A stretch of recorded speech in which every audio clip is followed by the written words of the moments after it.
est la mitzvah du shofar? C'est de sonner le shofar ou de l'écouter? Alors Liel, la question que tu as posée est une excellente question. Alors pour y répondre, alors il va falloir que j'explique en profondeur le sujet. La dernière Mishnah dans le traité de Rosh Hashanah traite de la manière dont il faut sonner le shofar, le nombre de sons, etc. Mais dans la Gemara, dans le Talmud, il n'est fait mention aucune fois de savoir si la mitzvah est d'écouter les sons du shofar ou bien la mitzvah est-elle de sonner du shofar. Eh bien, cette problématique, elle prend tout son sens en vérité, et l'enjeu de cette problématique se trouve dans la manière de faire la bénédiction. Est-ce que la bénédiction que nous allons réciter avant de sonner sera-t-elle « Je bénis Dieu qui nous a ordonné de sonner du shofar » ou « Je bénis Dieu pour nous avoir ordonné d'écouter les sonneries du shofar » Eh bien, sache Liel, que cette question est traitée par les Rishonim, c'est-à-dire les maîtres du Moyen-Âge.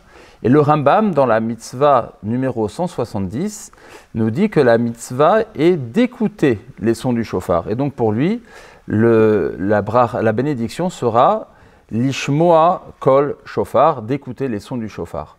La preuve que donne le Rambam est que si la mitzvah consistait à sonner vraiment le shofar, alors chaque juif devrait sonner avec son shofar et ne serait pas quitte par les sonneries d'un homme. De la même manière que dans la soukha, je ne peux pas demander à quelqu'un d'autre de s'asseoir dans la soukha à ma place pour dire que j'ai accompli la mitzvah. La même chose pour les téphilines, la même chose pour toute autre mitzvah.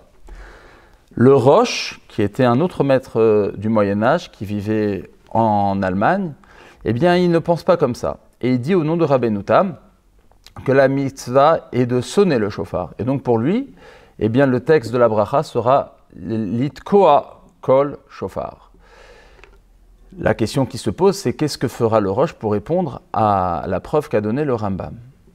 Alors pour expliquer cela, on va ouvrir une petite parenthèse et on va essayer de comprendre quel est le sens de la mitzvah de shofar.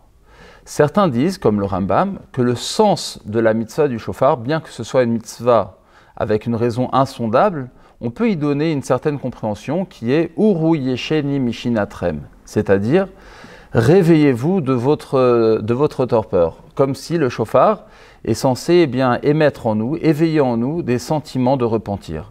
Si c'est ça la raison, alors on peut comprendre pour le Rambam que cette mitzvah consiste à écouter le son du shofar, parce que par cette écoute, ça va réveiller en nous un sentiment de repentir. La raison donnée par le Talmud de Jérusalem, la raison pour laquelle on sonne du shofar, c'est parce que c'est comme une tefila, c'est comme une prière, mais c'est une prière muette. Au lieu de prier avec des mots, la manière de prier le plus simplement possible, c'est de prier comme des sanglots, comme des pleurs.